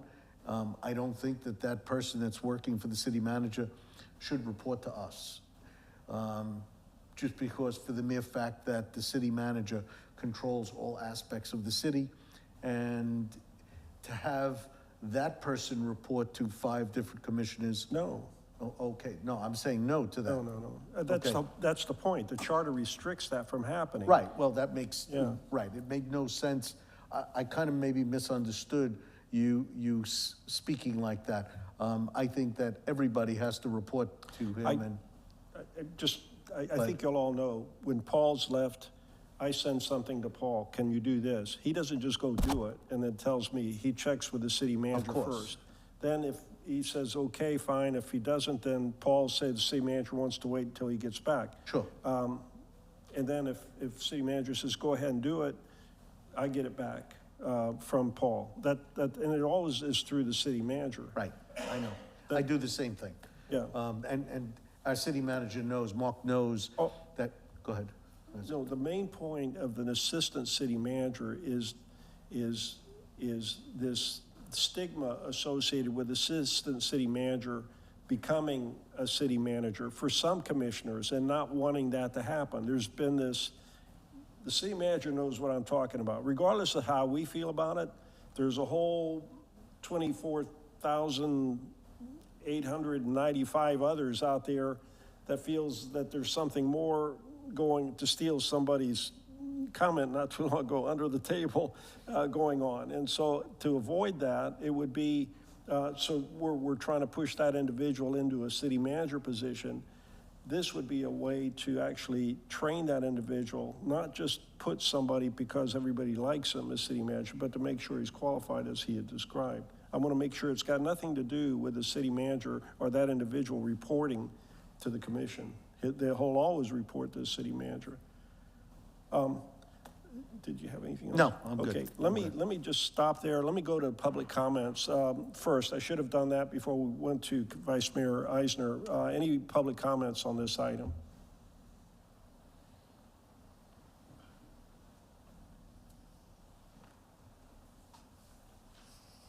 Peter Lex, 514 Ashland Avenue. I appreciate you coming to the public to speak first, but sometimes it's nice for the public to hear what all y'all say so we can either retort or further go off on a tangent that you bring.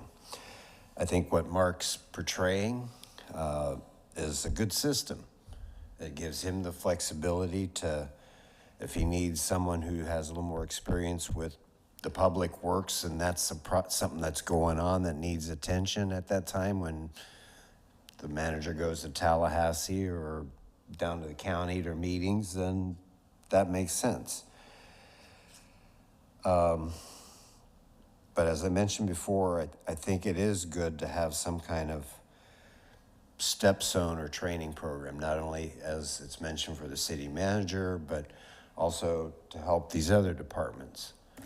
You know, you bring in new planners or you bring in people that are working in the project or public works. So why not encourage a whole citywide training education process? I think that would incentivize other employees who maybe hadn't thought about maybe certain progression in their career-wise, but it would allow them to have those opportunities to see what real life is like. You know, maybe in the fire department, someone in public works wants to learn, you know, and maybe that's too far of a cross, but I think you get the picture.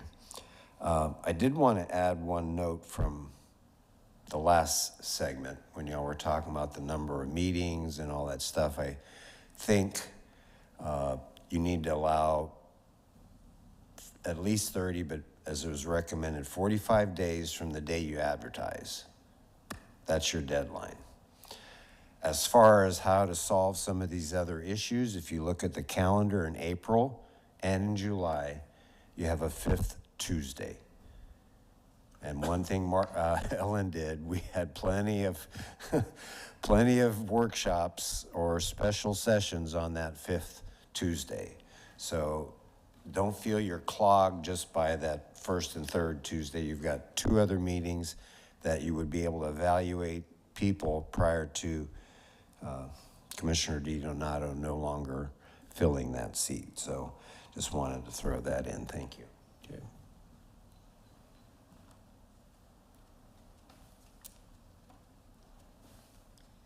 Anita Protas, 901 Bayshore Drive.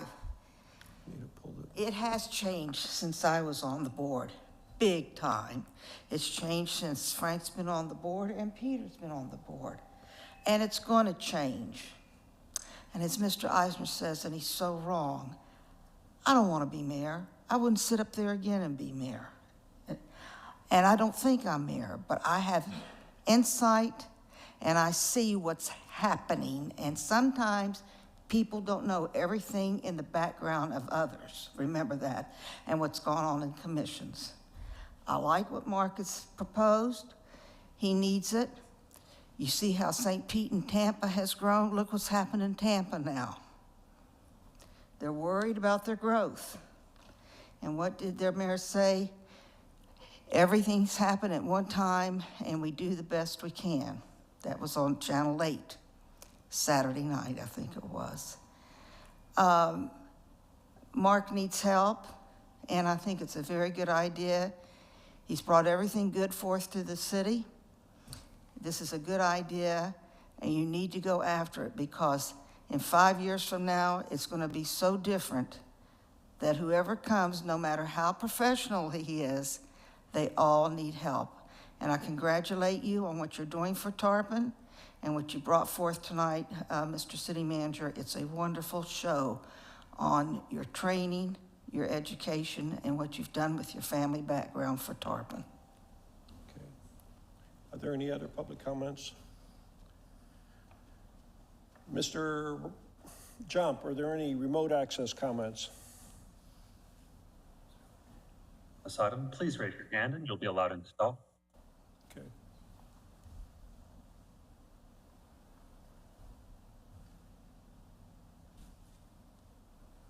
And we do not have any raised hands at this time. Okay, thank you. Let's go back to the commission. I've only got one light on right now, and that's Commissioner Kulianis. Did you turn your light on just now? Well, I had it on before. Oh, it went off and it just came on again. All right, go ahead.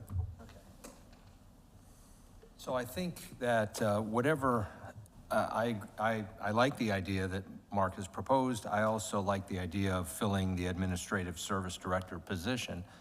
I think whatever we do with Mark, we're talking about 9 months, right? So we want that same model to be, we'd want to suggest that same model to be used with the new city manager. I think it'll allow for Mark to be more effective in the time that he is remaining with the city, and it'll also make the new city manager have an opportunity to be more effective. I remember when you told me a story once when Ellen Posevich was here, that you were in a meeting with her with a bunch of locals, and since she was from somewhere else, she didn't quite know the demographic tendencies of these people, and you were able to pick up on it, and you actually shocked her, but at the end you got what you needed to get done. So, you know, having somebody who understands, who's been here, understands the lay of the land would be an advantage to anyone who comes in as a new city manager, having either a small team or whether they have just one. I don't even know that we need the assistant city manager, because that, like you say, it could mess up somebody's head. Rather, you just fill the administrative service director position that's already in our, it's just unfunded, right? So I think that, yeah, it'll allow for that person to be more effective. And they should embrace it. And if they don't embrace it, that may be, grounds for Yeah. for us to give thought to the hiring, so. I think the key is the training part of it. Administrative services director is administrative services director. The assistant to the city manager, the way that we're discussing it, would require a commitment to take on some city manager training so that if on the chances we just found out something happens to city manager, the commission can reach down and actually pick one of those three to be city manager. They're not just stuck with an assistant city manager who they may not like to become city manager, but it could be somebody that's been here for 10 years, is ICMA certified, has gone through the thing. There's absolutely no, they know the city. There's absolutely no reason why they shouldn't step up. But it's his call. I mean, and any restructuring would have to be done formally through the budget, I guess, or some other, outside that, but would have to be accommodated financially through the budget when we go through that process. So, Commissioner Kulyas, let's go by seniority. Yes, I think we need to, when Mark isn't available for a few days or stuff, we see from time to time, he placed other department heads in responsible. He's done that before, so this organizational panel, we sort of have this right now. The only thing that we're missing is the training and the education that's, we're here to discuss, and what exactly is that, because there's not too much backup material for us to go by, and that these individuals would need to fill in and be cross-trained in the different parts in case he's not available or out. But currently, we did have Paul Smith retire.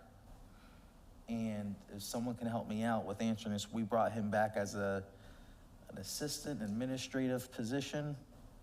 Can someone help me with his actual title that we brought him back for the next 6 months? Bringing Paul back as an Yeah. assistant, but. Yeah, sometimes assistant transition, I forget what exactly we figured the title for, but it was a 6-month designation. It was a 6-month designation. Okay. Is that what you're talking about? Yes, and so I don't think, but Paul retired, and so I'm not looking for that to be the opportunity in the future to say Paul's done a great job and he should be able to fill in or take over as the next city manager if, we think some applications of people aren't qualified enough. I think we would really be letting the residents down in that selection process. I think it would be an easier way out approach. And that's not what the residents talk to me about. They do want to see change. I did send an email out to Mark on Thursday, or I believe it was Friday, asking that all department heads interested in applying for the city manager position be present here today. And we do have some qualified individuals, and I'm happy they are here to show their support, whether they're interested or not. They're just here for the item. And so we have a department head that retired that we brought back on for 6 months. I'm not too crazy about keep extending it if you're retired and you don't want this help out within the city, but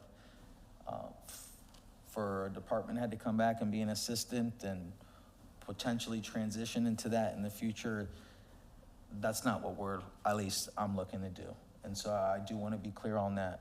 I don't mind cross-training and having educational stuff for the department heads in case they need to pick up, but as I stated, someone who's retired, a department head who's retired, and we brought him back for a few months, I'm not looking to do this switch and make them the next city manager. I think we'd be doing a disservice to our residents, and we need to look at all applications and make sure we do get a hold of all applications.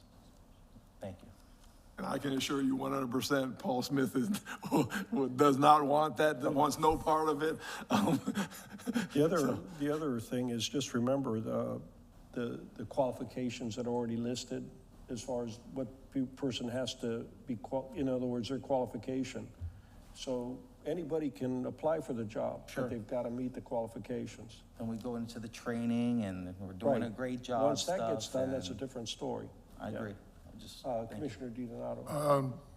I don't think, if I read item 2, and if I may, I will go ahead and read it. It says discussion regarding changes to the administrative organization and the education and training requirement for homegrown city manager opportunities.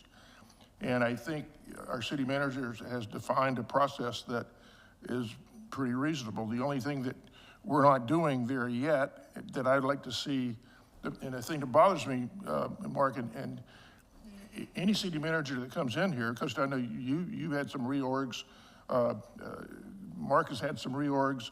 In other words, if you create a position of administrative services officer, that's all well and good, but it doesn't mean that, and I don't know how to lock this in, Mark, I'm asking you.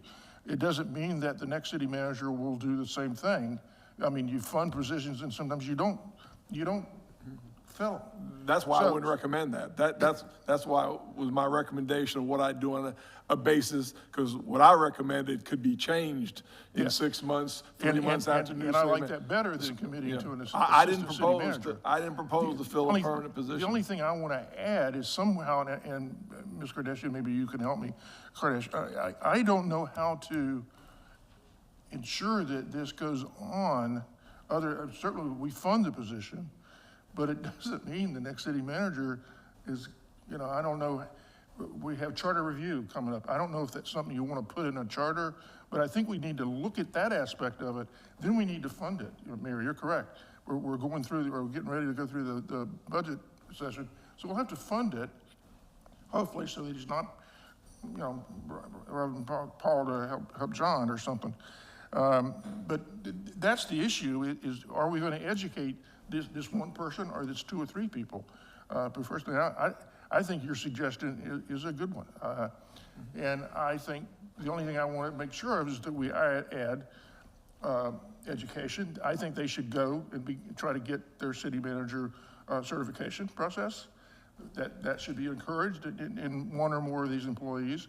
And number 2, I want to try to find a way, and that's what, Ms. Curtis, we need your help there, how to make sure that this is ongoing. Because I know some cities have charter assistant city managers, some do not. Because I happen to agree with you, right now, I don't know that we need a charter position for that. So it should be provided for in the budget, and it should be filled, and we should put some training requirements in there, and then I think we've solved our problem.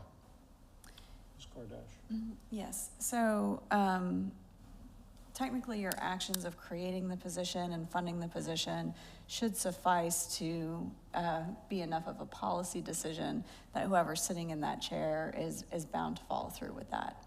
And in the event that you wanted to put it in your charter, you may want to wait a bit. You can also, if you wanted to ensure that the position was going to stay there and remain and not be subject to reorganization by whoever's sitting in that chair, you also could do it via an ordinance and create it that way.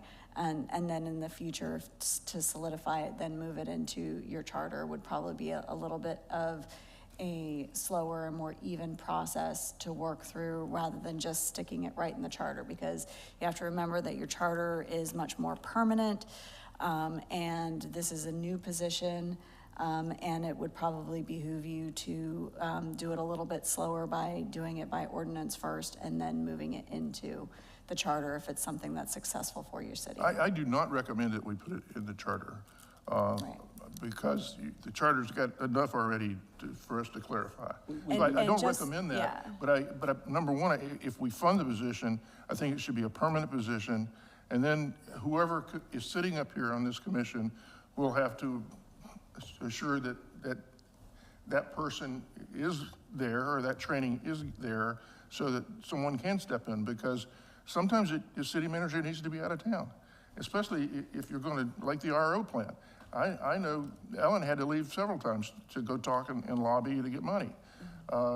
And there are times when he needs help, other than that as well. So I just want to assure that it's ongoing and that it's funded.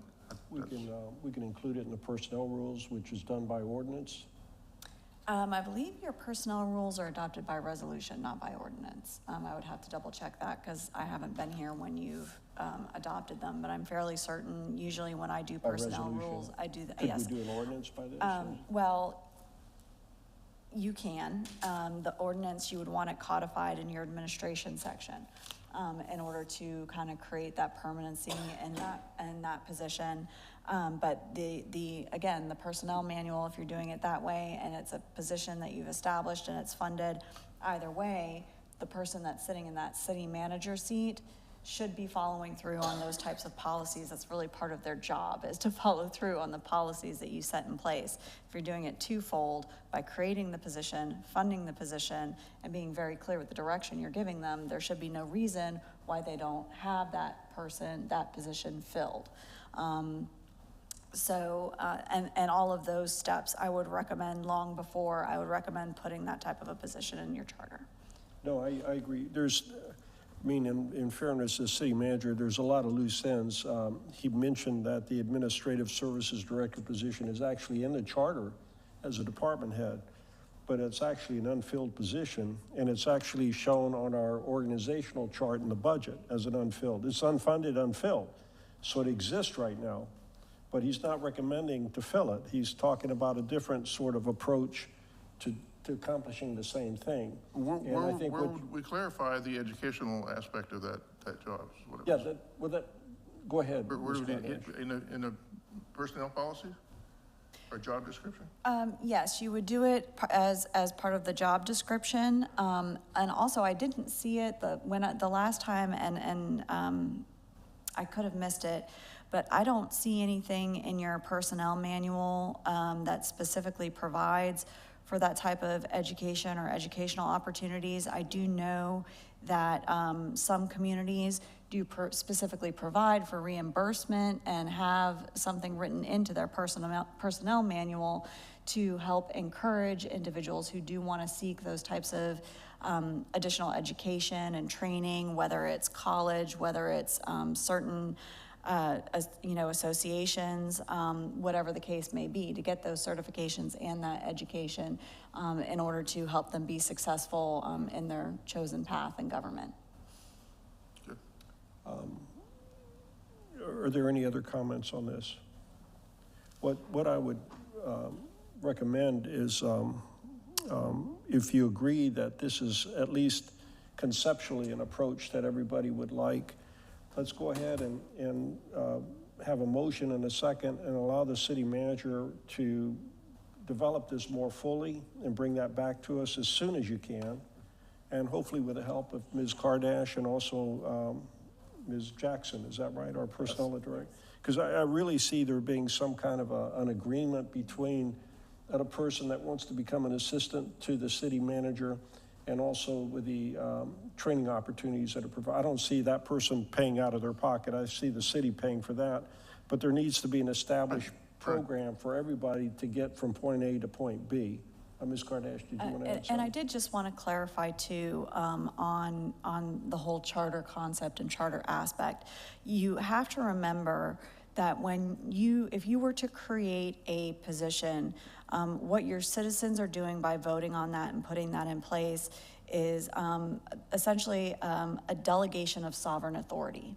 And if you're not delegating sovereign authority to this position, right, which means taking powers that have been granted to the city manager away and then delegating it to that second individual, you really don't need a charter provision for them to be able to perform their job duties and functions in government.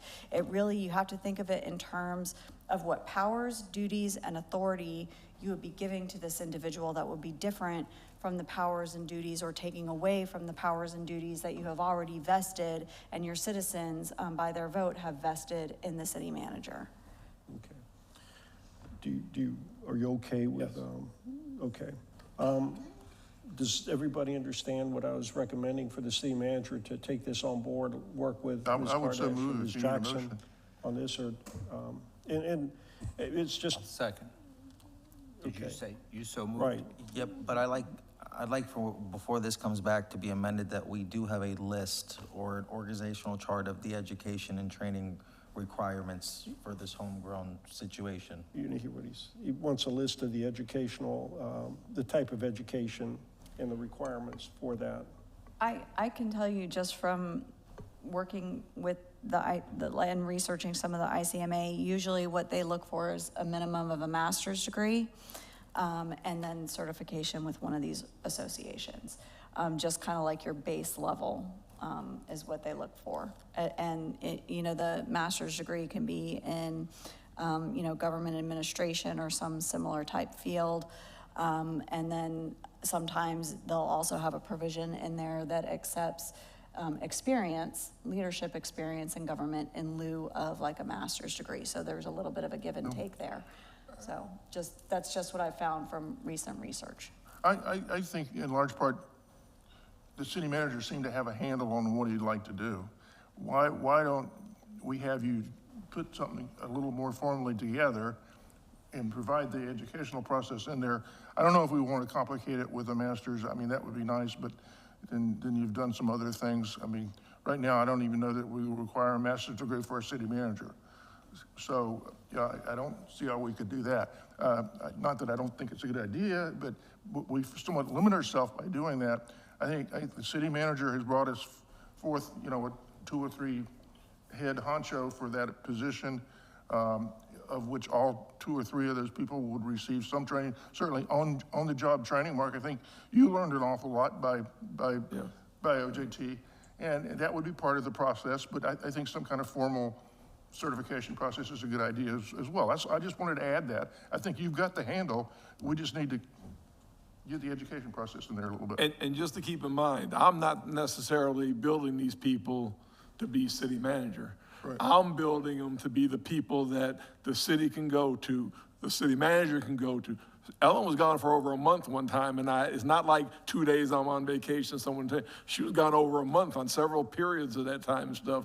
Right. So if all 3 of them said, listen, I appreciate the opportunity, but they might not be looking, again, the best job in government is that assistant to the city manager, not the city manager, for obvious reasons. If you look at the average tenure of a city manager, that best, and some of my friends in the field that are city managers, I've got 3 of them that have taken assistant jobs to get out of what was going on there. So the number one incentive of mine is build up 2 or 3 people in the organization to be able to be utilized for it, not necessarily to be the next city manager. That would not be my, you know, if that comes along the process. I am not saying that. I'm saying administrative services director. I think that that's much more flexible, gets the job done. I think we complicate it if we add assistant city manager to it almost. But the city manager can use that person as such. You should have probably been assistant to the city manager rather than administrative services director. Well, that's how the jobs, that's how the one that was used for me. Yeah. Wasn't that Bob Bublett's old job? I think so, yeah. I think that was. Remember Bob Bublett's? Remember Bob Bublett's? Sure do. I think he was the administrative services director. He was not just the chief financial officer. Yes. Yeah. Go ahead. Commissioner DiDonato so moved your. Oh, we've got a and motion? I Okay, seconded that it. was Commissioner Kulyas. A response to that? No other comments? Roll call, please. Commissioner DiDonato? Yes. Commissioner Kulianis? Yes. Commissioner Kulyas? Yes. Vice Mayor Eisner? Yes. Mayor Vaticiotis? Yes.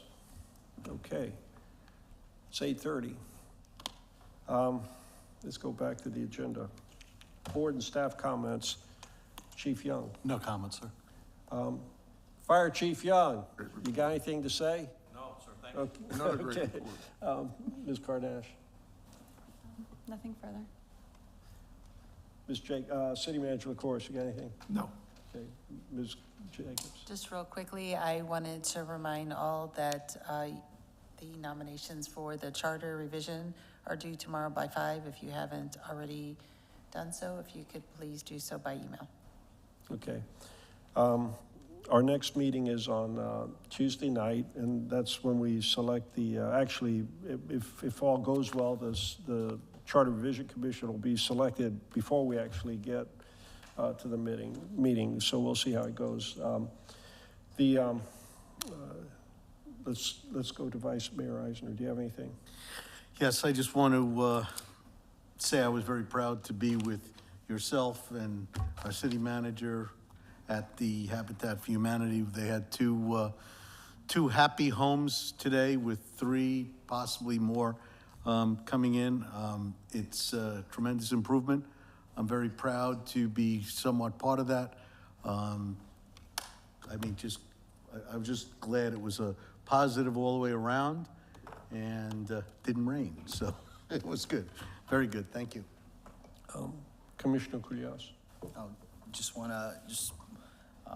Last week we had the Greek Independence Day Parade. Today is Greek Independence Day, so hope all those in town were able to celebrate as well as Zito Tina Alada, which means long live Greece. And so just want to thank everybody, and today's actually my birthday, and so there's no other place I would rather be than here at City Hall doing the great things for town. And so I'm very blessed. Last year we had a little situation, and so I was away, and I'm here this year, so it's very blessing, and just thank you all. Commissioner Kulianis. Yeah, I want to wish all our Protestant and Catholic friends happy Easter. And that's it. Okay. Commissioner DiDonato. You know, for Tarpon, it's like things are rolling along quite well right now. The Greek Independence Day Parade, we had a brand new Greek Independence Day board. I think that went rather well. It was a little bit of a hiccup with the parade and everybody being there to get it started, but Chief Young took the bull by the horns and he says, the parade's starting 1 o'clock sharp, no matter whether you're here or not. And so we did, and everybody was on board, and it was a very nice crowd down there. I hope it was spring break, and it was also, forgot, it was Palm Sunday, right? It was Palm Sunday as well. Yeah, so that took a lot of the people away from that. And also we had the Citizens Academy graduates, which Ms. Jacobs and Ms. Manousis and her staff did an outstanding job with that. I think everybody's happy. When's the next Academy class? We're just finalizing the dates. We're looking at starting in September. September, yeah. And there were how many graduates this time? I'm sorry? How many graduates did we have? There was 19. Yeah, and the it was the 10th class. So we keep, hopefully that'll create some people who want to volunteer for the boards, and Mr. Rockland right there was one of the graduates, he and Mrs. Rockland, so I was happy to see that. Anyway, Tarpon's doing well. I'm not going to say I'm bored, but let me put it this way, I have less to do right now than I did last year at this time, which is good. And we'll see how the rest of the year goes. So Vice Mayor Eisner, you turned your light on? I did. All right, what do you got? Got to wish everybody who observes a happy Purim as well. And that's a holiday of escaping from slavery. So, you know, it's a celebration of getting away from an evil person by the name of Haman. So that's all I have to say. Okay. So, thank you. Meeting adjourned at 8:33.